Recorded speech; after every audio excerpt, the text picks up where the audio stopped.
Hello and welcome. In this video, I'd like to show you what I'm looking for in the My Budget video that I'm going to ask you to create here. So I'm going to go to the assignment. Again, it's a Google Drive assignment, so you want to make sure you're logged into your school account with this.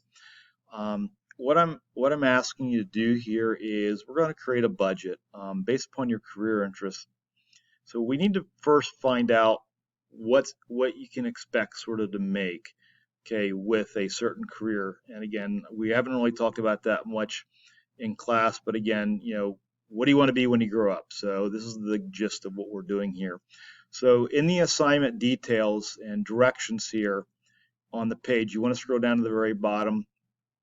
And here's a link out to the Department of Labor website. Open up that link and take a look at this. This takes us out to what's called the Occupational Outlook Handbook, and you can search for pretty much any job out here that you want.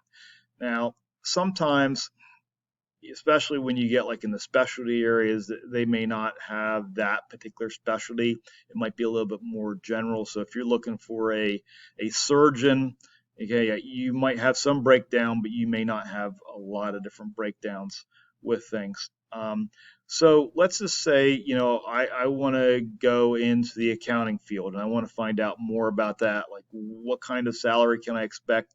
What kind of education do I need? What's the outlook on that? So I can do a search here. I can also go back to an A to Z index on here, and you can take a look at some things. They have it also organized by fastest growing, highest paying, most new jobs projected. So I'm going to go back here to an accountant and take a look and see here. I have accountants and auditors here. This is sort of a section here. So when I start looking at this, there's a table at the very top. It says what's the median pay for an accountant would be $71,000 a year. Job outlook for 2019 to 2019, so 4%. So it's sort of normal. It's not shrinking. It's a positive. What kind of education is required? So bachelor's degree. But that's a summary. They have tabs all along the top here, like what do they do?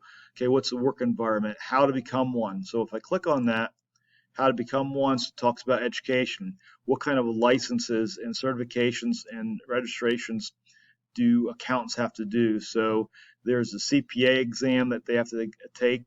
But again, there's all sorts of stuff here that's going to be listed out here to find out what you need. But a lot of times, especially in the high school level, you're looking at, all right, what do we need? So we need to get a bachelor's degree in accounting or related fields. So that's a starting point on here. Here's your pay. Again, on that first screen, you had everything you need on here, but it talks about a little bit more of a breakdown here as well that we can go back and look at. But again, just in general, they have a chart over here, but you can sort of see what the median pay is. That's not starting salary, but median pay. And again, it has, job outlook on there. That's always important. Try not to get into a position or to a field that is shrinking.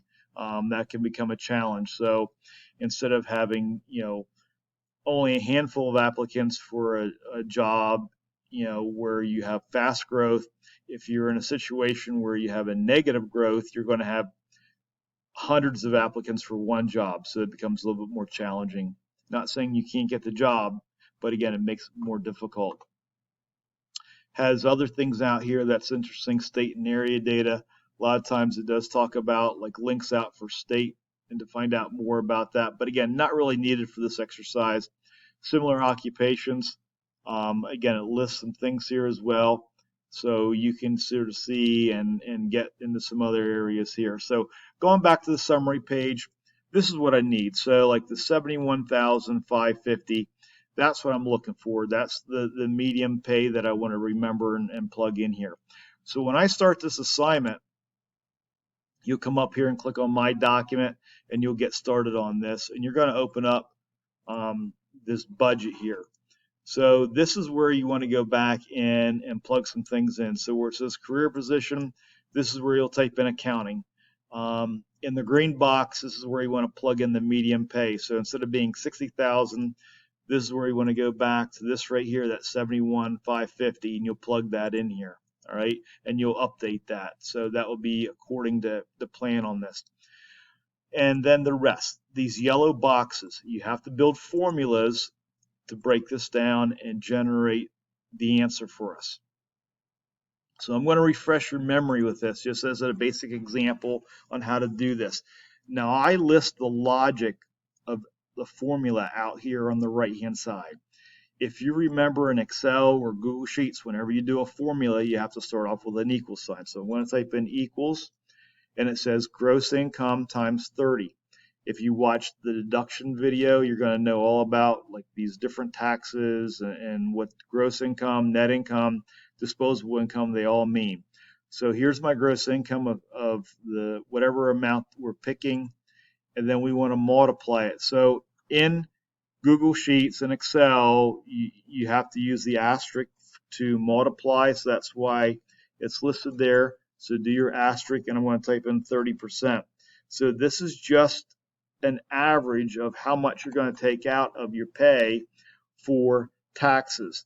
Also, retirement should be coming out of that. So when I plug in that formula there and hit enter, notice how it automatically comes up with a value. That's what I want. But in order for you to get credit for this, you have to have formulas in all these cells, just not the answers. So when I check yours, it's easy to go back and switch over to a formula to see what it's like. So my net income, I'm going to take my gross income minus deductions. So I'm going to go to equals, click on gross income minus deductions. Notice I'm clicking on the cell, so I'm doing B4 minus B5. I'm not plugging in, I'm not typing in 60,000 minus 18,000. I'm clicking on the cells. It should be color coded. If you screw up, you can always hit escape. Again, start over, equals, click on 60,000 minus your deductions of 18,000 and hit enter, and you should get your number. So 42,000 is your net income for the year. Down here for monthly net income, you're taking your net divided by 12 because you have 12 months in a year. So equals 42,000.